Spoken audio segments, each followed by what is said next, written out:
बहुत दिन देह खराब पर मु आसती विशाल जनपद किसी गोटे फेशियल करने कि फेस ट्रिटमेंट करने से मैंने मत सजेस्ट कले मैम गोटे 10 स्टेप फेशियल आसोटा आपण बहुत बढ़िया लगे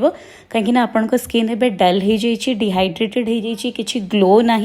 तो आपण स्किन यहाँ बेटर ऑप्शन रत बहुत भल लगे कि 10 steps which is very new तो मुझे कहली हाँ कर तो ताथरे मत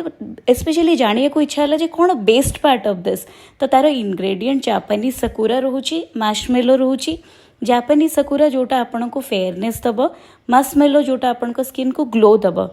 आउ सी मत से मेंशन कले मैम ये 3टा मास्क रोचे गोटे क्रीम मास्क गोटे रबर मास्क आ गोटे शीट मास्क जोटा आउरी भी बढ़िया लगिला आपण पाखे जब टाइम अच्छी ताले आपण करंतु बोले हाँ ठीक अच्छे आज मुझे टाइम नहीं कि आसी 2.5 आवर्स पाखापाखि लगिगला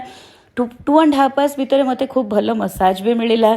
एते सब पैक लगिला पर मत निजको भी लगिला मुझे देखी तो मत गोटे बहुत बढ़िया ग्लो फील होथिबो तो सेमती से सब स्टेप करू मुझे सब स्टेप भी आपन को मेंशन करची आपण देखिपारे केतेटा स्टेप्स रोची तो एंड रे जिते मत से फाइनल रिजल्ट देखले से रिजल्ट मत देखला पर फील है actually the glow is Assam गोटे डिफरेंस सांगे सांग जना पड़ला आपन जदि इंस्टेंटली रिजल्ट पाइबा चाहते तो ये फेशियल करें ब्राइडल ग्लो 10 स्टेप्स वाला facial which is very good.